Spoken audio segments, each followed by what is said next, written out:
Alam niyo minsan, hindi ko talaga maintindihan.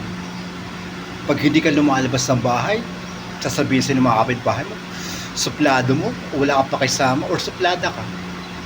Pero paglabas ka man ng labas ng bahay, sabihin sa'yo, alam mo, dapat nagtanod ka na lang. O kaya naman chismosa ka, or chismoso ka.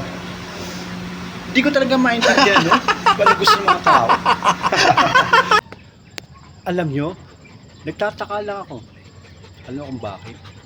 Kasi, bibi niya ako, tapos bibi ka rin niya. Aba, hindi ka ikaw yung nawawala kong kapatid? Ang kakambal ko?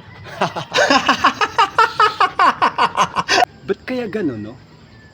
Galit tayo sa mga malalandi, no? Kung ano-ano mga sinasabi natin. Na, puta siya, pukpuk siya, wala siyang ginawa kundi paninira. Pero pag nilalandi tayo, grabe, no? Lahat ng sinasabi natin, nakakalimutan natin. At ang malupit pa nun, hanggang tayo ng ating ngiti.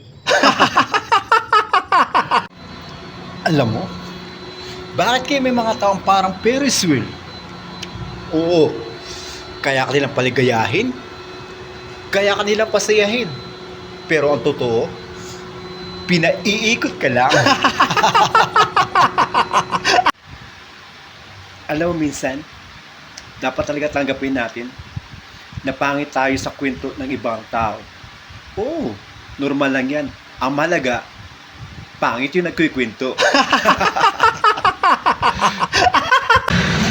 Alam niyo mga kapantay, kung ako tatanungin kung ano pipiliin ko, doktor, mangtatawas o manghuhula, alam niyo kung ano pipiliin ko?